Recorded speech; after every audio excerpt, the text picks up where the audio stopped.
എൻ്റെ ജ്യോതിഷേട്ടാ, ഇത് നമ്മുടെ കുട്ടിയാണ്. ഭഗവാൻ കി കസം സച്ചേ. ആ ഝാർഖണ്ഡുകാരി നാട്ടിലേക്ക് ട്രെയിൻ കാത്ത് റെയിൽവേ സ്റ്റേഷനിലെ ബെഞ്ചിലിരുന്ന് വിശേഷങ്ങൾ പറയുന്ന കൂട്ടത്തിൽ തൻ്റെ ഭർത്താവിൻ്റെ മുനവച്ചുകൊണ്ടുള്ള തൻ്റെ കുഞ്ഞിൻ്റെ പിതൃത്വം ചൊല്ലിയുള്ള സംശയവാക്ക് കേട്ട് തളർന്നു പോയപ്പോൾ അവൾ പരിസരം മറന്ന് അവനോട് ദൈവത്തെ പിടിച്ച് ആണയിടുന്നതാണ് ഇപ്പോൾ കേട്ടത്. അല്പം വർഷങ്ങൾക്ക് മുമ്പേ കേരളത്തിൽ വന്ന് കെട്ടിട നിർമ്മാണ ജോലി ചെയ്യുന്ന ജ്യോതിഷ് ഇപ്രാവശ്യം പോയപ്പോൾ കല്യാണം കഴിഞ്ഞ് ഹൈമവതി എന്ന തൻ്റെ നവവധുവിനെ കൂടെ കൂട്ടിയാണ് വന്നിരുന്നത്. അവളെ റൂമിലാക്കി ജോലിക്ക് പോവുകയായിരുന്നു. ഇടയ്ക്കെപ്പോഴോ ക്വാർട്ടേഴ്സ് മുതലാളിയുടെ മകനുമായി അരുതാത്ത ബന്ധമുണ്ടെന്ന് അവളെക്കുറിച്ച് സംശയം തോന്നിത്തുടങ്ങി. ക്വാർട്ടേഴ്സിലെ മെയിൻ്റനൻസ് വർക്കിനും ചിലപ്പോൾ വാടക ചോദിച്ചും യുവാവായ മുതലാളിയുടെ മകൻ അവിടെ എത്താറുണ്ട്. ഒരു ദിവസം ജോലി കഴിഞ്ഞ് ജ്യോതിഷ് സ്റ്റെയർകേസ് കയറി മുകളിലേക്ക് വരുമ്പോൾ അവൻ ധൃതി പിടിച്ച് ഇറങ്ങിപ്പോകുന്നത് കണ്ടു. റൂമിലെത്തിയപ്പോൾ ഭാര്യയുടെ ആലസ്യവും വസ്ത്രങ്ങൾ വേഗത്തിൽ ധരിക്കുന്നതും കണ്ടപ്പോൾ തൊട്ടാണ് സംശയം ഇരട്ടിച്ചു തുടങ്ങിയത്. ജ്യോതിഷ് ഒന്നും ചോദിച്ചില്ല. അതിനുശേഷം മുതലാളിയുടെ മകൻ ജ്യോതിഷ് ഇല്ലാത്ത സമയത്ത് വരാറില്ല. അതിനിടെ ഭാര്യ ഗർഭിണിയാവുകയും പ്രസവിക്കുകയും ചെയ്തു. അപ്പോൾ എന്തിനാണ് കുഞ്ഞിനെയും കൊണ്ട് അവൻ്റെ ജ്വല്ലറിയിൽ തന്നെ കാതുകുത്താനും എന്നിട്ട് സ്റ്റഡ് ഇടാനും പോയത്? 3/4 പവൻ്റെ കുഞ്ഞിനുള്ള മാലയൊക്കെ അവൻ ഫ്രീ ആയി തന്നത് എന്തിനാണ്? അതൊക്കെ അവനും കുഞ്ഞും തമ്മിലുള്ള ബന്ധത്തെയല്ലേ സൂചിപ്പിക്കുന്നത്? ഹരേ ജ്യോതിഷ്, ഇത് കുഞ്ഞല്ലേ. കുഞ്ഞിനോടെല്ലാ മനുഷ്യർക്കും സ്നേഹം ഉണ്ടാവില്ലേ? എന്തോ എനിക്കത്ര വിശ്വാസം പോരാ. ഈ കുഞ്ഞ് അവൻ്റെ തന്നെയാണെന്നാ എപ്പോഴും എൻ്റെ സംശയം. ജ്യോതിഷ്, എനിക്ക് വയ്യ നിൻ്റെ ഒടുക്കത്തെ സംശയം. അപ്പോൾ അവൻ്റെ അമ്മ എന്തിനാ കുഞ്ഞിന് അവരുടെ കുടുംബത്തിലെ കുട്ടികൾക്ക് തുണിയെടുത്ത് ടൈലറിനെ കൊണ്ട് ഷർട്ട് തയ്പ്പിച്ചപ്പോൾ എന്നിട്ട ഈ ഒരു ജോഡി നമ്മുടെ മകനും കൊടുത്തത്? ജ്യോതിഷേട്ടാ, ഓണമല്ലേ, ഓണം. ഒരു കുട്ടിക്ക് ഡ്രസ്സ് കൊടുക്കുക എന്നത് ഓണത്തിന് വളരെ പ്രധാനമാണ് കേരളത്തിലെ ജനങ്ങൾക്ക്. അങ്ങനെ തന്നതാ നമ്മുടെ കുഞ്ഞിന്. ചെറിയ കുഞ്ഞല്ലേ നമ്മുടേത്. അവൾ തലയിൽ കൈവച്ച് തന്നെത്താൻ പ്രാഗി പറഞ്ഞു. ഇത് അവനെപ്പോലെ ഉണ്ടല്ലോ. അബേ ആപ്കാ ജൈസേ, ആപ്കാ ജൈസേ. നിങ്ങളെപ്പോലെടാ. അവൾ ബഹളം വെച്ച് ഭ്രാന്തിയെപ്പോലെ പറഞ്ഞു. കണ്ടവൻ്റെ കുഞ്ഞിനെയും കൊണ്ട് നാട്ടിലേക്ക് പോകാൻ ഞാനില്ല. യേ സാല ഹമാര കമ്മ്യൂണിറ്റി നെഹി ഹേ. എൻ്റെ കുഞ്ഞിനെയും കൊണ്ടല്ലാതെ നീ അന്യജന്തുവിനെ കൊണ്ട് എൻ്റെ വീട്ടിലേക്ക് വരണ്ട. അവൻ എഴുന്നേറ്റ് പോയി. അത് കേട്ടപ്പോൾ അവൾ എഴുന്നേറ്റ് ചൂടായി പറഞ്ഞു, എടോ പ്രാന്ത, വാ, ട്രെയിൻ വരാനായി, പോകല്ലേ. റെയിൽവേ സ്റ്റേഷനിൽ നിന്ന് ഇറങ്ങിപ്പോകുന്ന അവനെ നോക്കി അവൾ വിളിച്ചു പറഞ്ഞു. അതൊന്നും കൂട്ടാക്കാതെ നടന്നു നീങ്ങുന്ന അവനെ നോക്കി അവൾ ഗത്യന്തരമില്ലാതെ പറഞ്ഞു, വഴിയുണ്ടാക്കാം. ഞാൻ കുഞ്ഞിനെ എവിടെയെങ്കിലും കളയാം. എന്നെ തനിച്ചാക്കി പോകല്ലേ. അത് കേട്ടപ്പോൾ അവൻ തിരിച്ചു വന്നു. തലക്കടിയേറ്റ് കോഴിയെപ്പോലെ പ്ലാറ്റ്ഫോമിൽ തന്നെ ചുറ്റിപ്പറ്റി നിന്ന ശേഷം ദൂരം മാറി അവളെയും കുഞ്ഞിനെയും കാണുന്ന വിധം ഒരു ബെഞ്ചിലിരുന്നു. മൊബൈലിൽ കുത്തിക്കൊണ്ടിരുന്നു. കുറച്ചു സമയത്തിന് ശേഷം അതേ റെയിൽവേ സ്റ്റേഷനിൽ നാട്ടിലേക്ക് പോകാൻ അപർണ ടീച്ചർ എത്തി. 1-ാം ക്ലാസ് പ്ലാറ്റ്ഫോമിലെ ഒരു ബെഞ്ചിൽ അവർ ഇരുന്നു.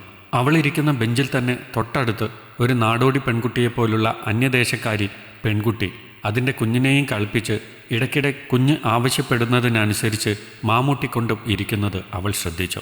വസ്ത്രധാരണങ്ങളും മറ്റും കണ്ടപ്പോൾ കുറച്ച് വൃത്തിയും വെടിപ്പുമുള്ള കൂട്ടത്തിലാണെന്ന് തോന്നി. ഗോതമ്പിൻ്റെ നിറമുള്ള അവളെയും കുഞ്ഞിനെയും കാണാനും നല്ല ഭംഗിയുണ്ട്. അവളും ഒരു യാത്രയ്ക്കുള്ള തയ്യാറെടുപ്പിലാണെന്ന് തോന്നുന്നു. വലിയ 2 ബാഗ് നിറച്ചും സാധനങ്ങൾ അതിൻ്റെ സമീപം തന്നെയുണ്ട്. മുലകുടി കഴിഞ്ഞ കുട്ടി അമ്മയുടെ മടിയിൽ നിന്നും ഇറങ്ങി അതിൻ്റെ പിഞ്ചുകാൽ ബെഞ്ചിൽ ഉറപ്പിച്ച് തൻ്റെ തോളിലിരിക്കുന്ന ബാഗിൻ്റെ വള്ളി പിടിച്ച് വലിക്കാൻ വന്നു. അപ്പോൾ ആ പെൺകുട്ടി അതിനെ അവിടുന്ന് എടുത്ത് അവളുടെ മടിയിലിരുത്തി. കുറച്ച് കഴിയുമ്പോൾ ആ കുഞ്ഞ് വീണ്ടും എണീറ്റ് ബെഞ്ചിൻ്റെ ചരിയിൽ പിടിച്ചു നിൽക്കും. അങ്ങനെ അത് വീണ്ടും തൻ്റെ പുറത്തും തോളിലൊക്കെ പിടിച്ചു നിൽക്കാൻ ശ്രമിക്കുന്നു. ടീച്ചറാണെങ്കിലും അവളിലും ഉണ്ട് ഒരു മാതൃഹൃദയം. അതുകൊണ്ട് പിന്നീട് കുഞ്ഞ് സ്പർശിച്ചപ്പോഴൊന്നും അവർ അരോചകം കാണിച്ചില്ല. അവൾ പുഞ്ചിരി തൂകി അതിൻ്റെ ചലനങ്ങൾ നിരീക്ഷിച്ചു കൊണ്ടിരുന്നു. അവളെ പിടിച്ചു നിൽക്കുന്ന കുഞ്ഞ് ഇടയ്ക്കിടയ്ക്ക് അതിൻ്റെ പിഞ്ചിളം കയ്യിലെ കുഞ്ഞു വിരൽ കൊണ്ട് അവളുടെ കവിളും ചെവിയും ഒക്കെ നുള്ളി നോക്കുകയും സ്പർശിക്കുകയും ഒക്കെ ചെയ്തപ്പോൾ അവൾക്കതിനോട് വാത്സല്യം തോന്നിപ്പോയി. ഒരു മനുഷ്യക്കുഞ്ഞ് തൻ്റെ അടുത്ത് ഇത്രയൊക്കെ പെരുമാറിയിട്ട് അതിനെയൊന്ന് തൊടാതെയോ ലാളിക്കാതെയോ ഇരിക്കുന്നത് ഒരു സ്ത്രീയെ സംബന്ധിച്ചിടത്തോളം അസാധ്യമാണ്. അവൾ അതിനെ എടുത്ത് മടിയിലിരുത്തി. നല്ല അനുസരണയുള്ള കുഞ്ഞിനെ പോലെ അവളുടെ മടിയിൽ അടങ്ങിയിരിക്കുന്ന തൻ്റെ കുഞ്ഞിനെ കണ്ടപ്പോൾ ആ നാടോടി പെൺകുട്ടിക്ക് ചിരി വന്നു. അവൾ അവിടെ ഇരുന്നോ എന്ന് കുഞ്ഞിനോട് തലയാട്ടി കാണിച്ച് പറഞ്ഞു പ്രോത്സാഹിപ്പിച്ചു. അത് ശാന്തതയോടെ മടിയിലിരുന്നു. ട്രെയിൻ വരുന്നു എന്നുള്ള അറിയിപ്പ് മുഴങ്ങി. ട്രെയിൻ വന്നു നിന്നപ്പോൾ കുഞ്ഞിനെ അവളെ ഏൽപ്പിച്ച് തൻ്റെ കമ്പാർട്ട്മെൻറ്റ് നോക്കി നടക്കാൻ തിരക്കായി. അപ്പോഴാണ് അവളുടെ 2 കൈയിലും വലിയ ബാഗ് ശ്രദ്ധിച്ചത്. അതിനെക്കൊണ്ട് ഈ കുഞ്ഞിനെ എങ്ങനെ പിടിക്കാൻ പറ്റും? ചേച്ചി അകത്ത് കയറും വരെ കുഞ്ഞിനെ ഒന്ന് പിടിക്കുമോ? അവൾ ദയനീയമായി നോക്കി. ചോദിച്ചപ്പോൾ ടീച്ചർക്ക് നിഷേധിക്കാൻ പറ്റില്ല. ഇത്തിരി പോലും വെയിറ്റ് ഇല്ലാത്തൊരു ഇളം കുഞ്ഞല്ലേ, കുഴപ്പമില്ല, ഞാൻ എടുത്തോളാം. അവർ 2 പേരും തിരക്കില്ലാത്ത ഒരു കമ്പാർട്ട്മെൻറ്റിലേക്ക് നടന്നു. ട്രെയിനിൽ നിന്നും ഇറങ്ങി വരുന്ന ആളെ വകഞ്ഞു മാറ്റിക്കൊണ്ട് അങ്ങനെ നടക്കവേ ഇറങ്ങി പ്ലാറ്റ്ഫോമിൽ നിൽക്കുകയായിരുന്ന റെയിൽവേ പോലീസുകാരുടെ ഇടയിലൂടെ പോകുമ്പോൾ അതിലൊരു മുതിർന്ന ഉദ്യോഗസ്ഥൻ്റെ കൈത്തണ്ട അറിയാതെ കുഞ്ഞിൻ്റെ ദേഹത്ത് തട്ടി. കുഞ്ഞ് കരയാൻ തുടങ്ങി. എന്താ സാറേ വഴിയിൽ കുന്തം പോലെ? എൻ്റെ കുഞ്ഞിന് വേദനിച്ചല്ലോ, കരയുന്നത് കണ്ടില്ലേ? Sorry sister, sorry. അവർ ക്ഷമായാചന നടത്തി. കുഞ്ഞിനെ എടുത്തു നടന്ന് അത്ര പരിചയമില്ലാത്ത ടീച്ചർ നടക്കുമ്പോൾ പറ്റിയ പറ്റാണ്.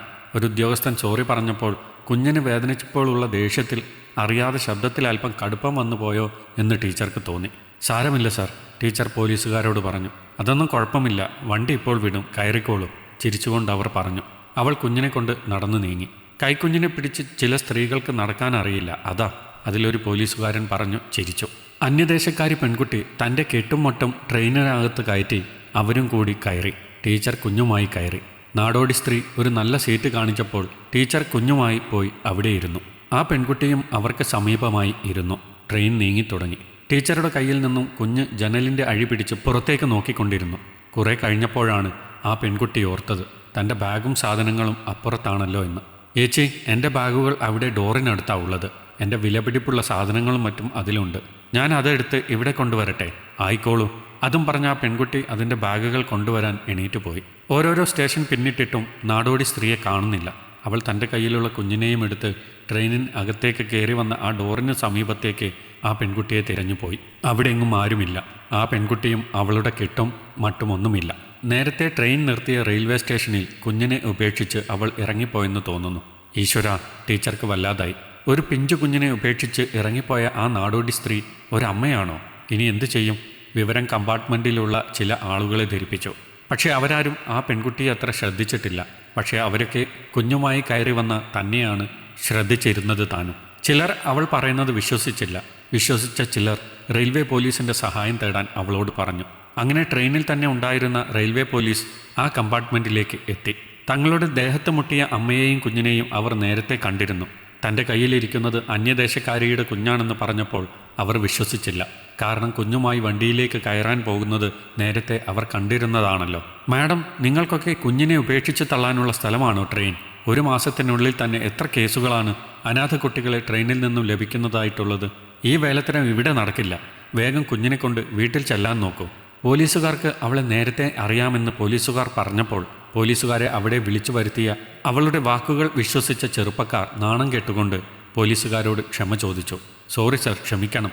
അവർ വിഷമിച്ച് അഭിനയിച്ചതുകൊണ്ട് കാര്യങ്ങൾ പറഞ്ഞപ്പോൾ ഞങ്ങൾ വിശ്വസിച്ചു പോയി. അപ്പോൾ അവളെ വിശ്വസിച്ച ഒരു ചെറുപ്പക്കാരൻ, പോക്ക് കേസുകളായിരിക്കും ഇതൊക്കെ. കുഞ്ഞിനെ കടലിൽ എറിയുന്നതും കരിയിലയിൽ ഉപേക്ഷിക്കുന്നതും ഇവളെപ്പോലുള്ളവരാണ്.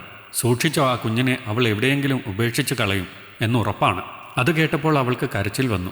ടീച്ചർ എന്തു പറഞ്ഞിട്ടും ആരും വിശ്വസിച്ചില്ല. പരിഹസിച്ച് ചിരിക്കുകയും ചെയ്തപ്പോൾ അവൾ തകർന്നുപോയി. കുഞ്ഞിനെ ഉപേക്ഷിക്കാനുള്ള തൻ്റെ തന്ത്രമാണെന്നാണ് അവർ കരുതുന്നത്. ഒടുവിൽ അവൾ ആ കുഞ്ഞുമായി വീട്ടിലെത്തി.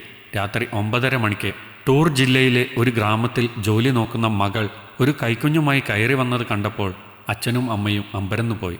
ഇതാരുടേതാ മോളെ ഈ കുട്ടി? അയ്യോ എൻ്റെ അമ്മേ, അച്ഛ, അതൊക്കെ ഒരു വലിയ സംഭവമാണ്. എന്താ മോളെ നീ ഈ പറയുന്നത്? അവൾ സംഭവിച്ച കാര്യങ്ങളുടെ ഒരു ഏകദേശ ചിത്രം പറഞ്ഞു കേൾപ്പിച്ചു. മകൾ പറയുന്നത് കേട്ട് അവർ അത് വിശ്വസിച്ചു. എങ്കിലും ആ മാതാപിതാക്കൾക്കുള്ളിൽ എവിടെയോ ഒരു സംശയം. കഴിഞ്ഞ 1.5 വർഷമായി മകൾ നാട്ടിലേക്ക് വന്നിട്ടില്ല. ആദ്യത്തെ വെക്കേഷൻ ലീവിൽ അവിടെ തന്നെ കൂടി. ചോദിച്ചപ്പോൾ പൂരവും മറ്റും കാണാനാണെന്ന് പറഞ്ഞു. അതിനുശേഷം വന്ന പകർച്ചവ്യാധിയുടെ പേരിലും യാത്ര ഒഴിവാക്കി സ്കൂളിലെ ഓൺലൈൻ പഠന പോർട്ടലിൻ്റെ ഭാഗമായി അവിടെ തന്നെ കൂടുകയാണെന്ന് പറഞ്ഞു. ഒക്കെ തങ്ങൾ വിശ്വസിച്ചു. ഇതൊക്കെ ഈ കുട്ടിയെ പെറ്റുപോറ്റാനുള്ള സമയമായിരുന്നുവോ?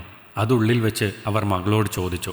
മാസാമാസം ഞങ്ങൾക്ക് മുടക്കില്ലാതെ കാശ് അയച്ചു തന്നിരുന്നുവെങ്കിലും 1.5 വർഷം മോള് വരാതിരുന്നത് ഇതുപോലെ വല്ല അബദ്ധവും പറ്റിയിട്ടാണോ ഡി?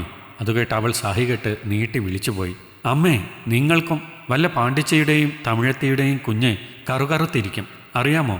ഇത് നീ കുഞ്ഞുനാളിലുള്ള പോലെ ഉണ്ടല്ലോ. ദീർഘയാത്ര കഴിഞ്ഞു വന്നതല്ലേ, നീ വിശ്രമിക്ക്. അത് വിശന്ന് ചുണ്ടൊക്കെ നുണയുന്നത് കാണുന്നില്ലേ? എങ്ങുത്താ, ഞാനിത്തിരി പാല് ചൂടാക്കി കൊടുക്കട്ടെ. വാ മോളെ, മുത്തശ്ശി എൻ്റെ പേരമോൾക്ക് എങ്ക് ഉണ്ടാക്കിത്തരാവേ. അതും പറഞ്ഞ് അവർ കുഞ്ഞിനെ വാങ്ങാനായി കൈനീട്ടി. മകളല്ല, മകനാ. അവൾ അതിനെ അമ്മയുടെ കയ്യിൽ നൽകുമ്പോൾ ചുണ്ടുകൊട്ടി പറഞ്ഞു. മകനോ? ഞാൻ കരുതി മകളാണെന്ന്. ഇതിൻ്റെ കാതൊക്കെ കുത്തിയിട്ടുണ്ടല്ലോ. ആണോ? എങ്കിൽ കണക്കായിപ്പോയി. അതിൻ്റെ അച്ഛനോടും അമ്മയോടും പോയി ചോദിക്കേ എന്തിനാ ആൺകുട്ടിക്ക് കാതു കുത്തിയതെന്ന്. അതും പറഞ്ഞ് അവൾ ചാടിത്തുള്ളി അവളുടെ ബെഡ്റൂമിലേക്ക് പോയി. അപർണയുടെ അമ്മ ആ കുഞ്ഞിന് പാല് ചൂടാക്കി കുറുക്കി കൊടുത്തു. ശേഷം അതിനെ ഇളം ചൂടുവെള്ളത്തിൽ കുളിപ്പിച്ചു. പിന്നെ മൂപ്പര് നല്ല ഉറക്കത്തിലേക്ക് പോയപ്പോൾ അവർ കൊണ്ടുപോയി അവരുടെ ബെഡിൽ ക്യാൻവാസ് ഷീറ്റിട്ട് നല്ല കോട്ടൺ തുണിയൊക്കെ വിരിച്ച് കിടത്തി. അപ്പോഴേക്കും അപർണയും ഫ്രഷായി വന്നു. നല്ല മത്തിക്കറിയുണ്ട്, ചോറിൽ വെള്ളം ഒഴിച്ചിട്ടില്ല, മോളെടുത്ത് കഴിച്ചോളൂ. എനിക്ക് വേണ്ട നിങ്ങളുടെ ചോറും കറിയൊന്നും. അമ്മ തന്നെ സംശയിച്ചത് അവൾക്കൊട്ടും പിടിച്ചിട്ടില്ലെന്ന് മനസ്സിലായി. മോളും അത് വിട്, ഞാൻ ചുമ്മാ പറഞ്ഞതല്ലേ, മോള് ഭക്ഷണം കഴിക്കേ, നാളെ എന്താണെന്ന് വെച്ചാൽ നമുക്ക് ചെയ്യാം. അത് വയറ് നിറയെ പാലും കഴിച്ച് കുളിയും കൂടി ആയപ്പോൾ ഉറങ്ങി. പാവം. അമ്മ അങ്ങനെ പറഞ്ഞപ്പോൾ അപർണയ്ക്ക് അല്പം സമാധാനമായി. അപർണ ഭക്ഷണം കഴിച്ചപ്പോൾ നാളത്തെ പരിപാടിയെക്കുറിച്ച് ആലോചിച്ചു. ചുറ്റും അയൽപ്പക്കമാണ്, വളരെ സൂക്ഷിക്കേണ്ടതുണ്ട്. നേരം വെളുത്താൽ ഇവിടെ ഒരു കുഞ്ഞുള്ളത് എല്ലാവരും അറിയും. പിന്നെ താൻ വന്ന കാര്യവും എന്താ ഇപ്പോൾ ചെയ്യുക? ആ രാത്രി തന്നെ അപർണ തൻ്റെ പഴയ കൂട്ടുകാരുടെ ഫോൺ നമ്പർ എഴുതിയിരിക്കുന്ന ഡയറി എടുത്ത് പരിശോധിക്കാൻ തുടങ്ങി. ശ്രീനിയുടെ നമ്പർ അതിൽ കാണണം. BA ഒന്നിച്ച് പഠിച്ചതാണ്. ശേഷം താൻ B.Ed കഴിഞ്ഞപ്പോൾ PSC എഴുതി ലിസ്റ്റിൽ വന്ന് ട്രെയിനിങ് കോഴ്സ് കഴിഞ്ഞ് വരുന്ന അവസരത്തിൽ ഒരു പ്രാവശ്യം പട്ടണത്തിൽ വെച്ച് അവനെ കണ്ടിരുന്നു. അന്നേരം അവൻ PSC എഴുതി റാങ്ക് ലിസ്റ്റിൽ വന്നു. SI സെലക്ഷൻ കിട്ടി ട്രെയിനിങ്ങിന് പോകുന്ന തിരക്കിലായിരുന്നു. അതിനുശേഷം ഒരു വിവരവുമില്ല, താൻ വിളിച്ചിട്ടുമില്ല, ഇങ്ങോട്ടൊരു വിളിയും ഉണ്ടായിട്ടുമില്ല. ജോലി ആയോ എന്തോ? അവൾ ശ്രീനിയുടെ നമ്പറിലേക്ക് വിളിച്ചു. ഈശ്വര, നമ്പർ ഉണ്ടാവണേ. ആശ്വാസം. മറുതലക്കൽ റിങ് ആവുന്നുണ്ട്. അവൾ സമയം നോക്കി 10:30 ഉറങ്ങിയിട്ടുണ്ടാകുമോ എന്തോ. ഹലോ, ആരാ? ഹലോ, ഇത് ഞാനാ ശ്രീനി, അപർണ. ആഹാ, എന്താ അപർണ, സുഖമാണോ നിനക്ക്? സുഖം തന്നെ. ആട്ടെ, നിനക്ക് ജോലി കിട്ടിയോ? പിന്നല്ലാണ്ട്, 1 വർഷമായി. ഇപ്പോൾ എവിടെയാ? കരമന സ്റ്റേഷനിൽ. ആഹാ, എൻ്റെ നാട്ടിലാണല്ലോ. നീ നാട്ടിലില്ലേ? തിരക്കു കാരണം നിൻ്റെ വീട്ടിലൊന്നും വരാൻ പറ്റിയില്ല. എടാ, ഞാൻ ഇവിടെ ഉണ്ടായില്ല. സോറി. എടാ പോടാ എന്നൊക്കെ ഇനി വിളിക്കാമോ? ഹാ, അപർണ ധൈര്യമായിട്ട് വിളിച്ചോ. അതെ, എനിക്ക് ടീച്ചർ ജോലി കിട്ടി. കണ്ണൂരിലായിരുന്നു. പ്രൊബേഷൻ കാലാവധി ആയതുകൊണ്ട് അങ്ങ് വടക്ക് കൊണ്ടുപോയാണ് നമ്മളെ തട്ടിയത്. ആഹാ, അത് കൊള്ളാലോ. ശ്രീനി, എനിക്കൊരു പ്രധാനപ്പെട്ട കാര്യം പറയാനുണ്ട്. എന്താ അപർണ, പറഞ്ഞോളൂ. അവൾ താനിന്ന് രാവിലെ കണ്ണൂരിൽ നിന്നും തിരുവനന്തപുരം വരെയുള്ള കാര്യങ്ങളൊക്കെ വള്ളിപുള്ളി തെറ്റാതെ വെളിപ്പെടുത്തി. അപർണ വിഷമിക്കാതെ ഇരിക്കൂ. നമ്മൾ തിരുവനന്തപുരത്തുകാരെ ആർക്കെങ്കിലും പറ്റിക്കാൻ പറ്റുമോ? നമുക്ക് പരിഹാരം ഉണ്ടാക്കാം, അവൻ അവളെ ആശ്വസിപ്പിച്ചു പറഞ്ഞു. ശ്രീനി പറഞ്ഞതനുസരിച്ച് വളരെ രഹസ്യമായി അവൾ അച്ഛനെയും കൂട്ടി കുഞ്ഞിനെയും കൊണ്ട് കരമന പോലീസ് സ്റ്റേഷനിലെത്തി. ശ്രീനി കുഞ്ഞിനെ വിശദമായി പരിശോധിച്ചു. അതിൻ്റെ കൊച്ചു ഷർട്ട് നാട്ടിലുള്ള ടൈലർ ഷോപ്പിൽ നിന്നും തയ്പ്പിച്ചതാണ് എന്ന് മനസ്സിലാക്കി. അതിൻ്റെ സ്റ്റിക്കറിലുള്ള ഷോപ്പ് നെയിമും പ്ലേസ് നെയിമും കുറിച്ചെടുത്തു. ഫോട്ടോയും എടുത്തു. കുട്ടിയുടെ കഴുത്തിലുണ്ടായിരുന്ന സ്വർണ്ണ ചെയിൻ ശ്രദ്ധിച്ചു. അതിൽ പണി കഴിപ്പിച്ച ജ്വല്ലറിയുടെ ട്രേഡ് മാർക്ക് പിടിപ്പിച്ചിരിക്കുന്നത് ശ്രദ്ധിച്ചു. ഓരോ ജ്വല്ലറികൾക്കും സ്വർണ്ണാഭരണങ്ങൾ പണിയുമ്പോൾ ഒരു ട്രേഡ് മുദ്ര അവർ കൊത്തിവെക്കും സ്വർണത്തിൻ്റെ ഏതെങ്കിലും ഒരു ഭാഗത്ത്. അത് പതിവാണ്. അത് മനസ്സിലാക്കി ഫോട്ടോ എടുത്തു. ഷർട്ട് സ്റ്റിക്കർ പേര് തന്നെ ധാരാളം. ശ്രീനി അറിയിച്ചതനുസരിച്ച് കോർപ്പറേഷൻ കിഡ്സ് കെയർ സെൻ്റർക്കാർ സ്റ്റേഷനിലെത്തി. FIR തയ്യാറാക്കി തൽക്കാലം കുഞ്ഞിനെ പരിപാലിക്കാൻ കിഡ്സ് കെയർ കാർ കൊണ്ടുപോയി. അപർണയ്ക്ക് ആശ്വാസമായി. ശ്രീനി, എങ്ങനെയായാലും അവരെ കണ്ടെത്തണം. അതിൻ്റെ മാതാപിതാക്കളെ തിരിച്ചേൽപ്പിക്കണം. ഒരപേക്ഷയാണ്. ഓക്കെ, ഞാൻ ഏറ്റു. അപർണ പൊയ്ക്കോളൂ. ആവശ്യമുണ്ടെങ്കിൽ ഞാൻ വിളിക്കാം. മീഡിയയ്ക്ക് വിവരം കിട്ടുന്നതിന് മുമ്പേ തടി കഴിച്ചിലാക്കിയതുകൊണ്ട് എല്ലാം രഹസ്യമായി നടന്നു. ശ്രീനിയുടെ പ്രത്യേക താൽപ്പര്യപ്രകാരം അന്വേഷണം ആരംഭിച്ചു. കണ്ണൂർ റെയിൽവേ സ്റ്റേഷനിലെ CCTV ഫൂട്ടേജും കൂടി കിട്ടിയപ്പോൾ ജ്യോതിഷ് എന്ന ജാർഖണ്ഡുകാരൻ താമസിച്ചിരുന്ന ക്വാർട്ടേഴ്സിലേക്കെത്തി. ക്വാർട്ടേഴ്സ് ഓണറിൻ്റെ കയ്യിൽ നിന്നും ഫോൺ നമ്പർ കിട്ടി. അവൻ ജാർഖണ്ഡിലെ റാഞ്ചിയിൽ തന്നെ ഉണ്ട് എന്നും മനസ്സിലാക്കി. കുറച്ച് ദിവസത്തിനുള്ളിൽ അവനെയും ഭാര്യയെയും ജാർഖണ്ഡ് പോലീസുകാരുടെ സഹായത്തോടെ കേരളത്തിലെത്തിച്ചു. വിശദമായി ചോദ്യം ചെയ്തപ്പോൾ കുട്ടിയെ ഉപേക്ഷിക്കാനുണ്ടായ മെയിൻ കാരണം ജ്യോതിഷിൻ്റെ സംശയമാണെന്ന് കണ്ടെത്തി. ക്വാർട്ടേഴ്സ് ഓണറിൻ്റെ മകനെയാണ് സംശയിക്കുന്നത് എന്ന് മനസ്സിലാക്കിയ ശ്രീനി അവനെ കണ്ട് അവൻ്റെ മൊഴിയെടുത്തു. ജ്യോതിഷിൻ്റെ ഭാര്യ ഹൈമവതിയുമായി അവന് ചെറിയ ബന്ധം ഉണ്ടായിരുന്നത് കണ്ടെത്തി. പക്ഷേ കുട്ടി അവൻ്റേതല്ലെന്ന് അവൻ ഉറപ്പിച്ചു പറയുന്നു. കോർട്ടിൽ കേസെത്തിച്ചപ്പോൾ കുഞ്ഞിനെ ഉപേക്ഷിക്കുക എന്ന കുറ്റം ചെയ്ത യുവതിയെയും അതിനെ പ്രേരിപ്പിച്ച ഭർത്താവിനെയും ശിക്ഷിക്കാൻ കോടതി തയ്യാറായി. പക്ഷേ പെറ്റീഷണറുടെ പ്രായവും മാനസികാവസ്ഥയും സാമൂഹിക നിലവാരവും പരിശോധിച്ച ശേഷം FIRലെ മൃദു സമീപനവും കോടതിയെ ദമ്പതികൾക്ക് താക്കീത് നൽകാൻ പ്രേരിപ്പിച്ചു. അവർക്ക് കുട്ടിയെ തിരിച്ചേൽപ്പിക്കുമ്പോൾ ജ്യോതിഷിൻ്റെയും കുഞ്ഞിൻ്റെയും DNA റിസൾട്ട് കൂടി തയ്യാറാക്കിയിരുന്നു. കുട്ടി ജ്യോതിഷിൻ്റേത് തന്നെയെന്ന് DNA ടെസ്റ്റ് പറയുന്നു. അതോടുകൂടി ആ മരമോന്തനും സമാധാനമായി. കുഞ്ഞിനെ കോടതി ജാർഖണ്ഡ് ദമ്പതികൾക്ക് തിരിച്ചു നൽകാൻ പുറപ്പെടുവിച്ച ഉത്തരവിനൊപ്പം ജാർഖണ്ഡിലെ ചൈൽഡ് ഹെൽപ്പ് ലൈനുകാരുമായി ബന്ധപ്പെട്ട് കുഞ്ഞിൻ്റെ പരിരക്ഷ മേലിലും ഉറപ്പുവരുത്തേണ്ടതാണ് എന്നുള്ള മുന്നറിയിപ്പ് കൂടി നൽകി.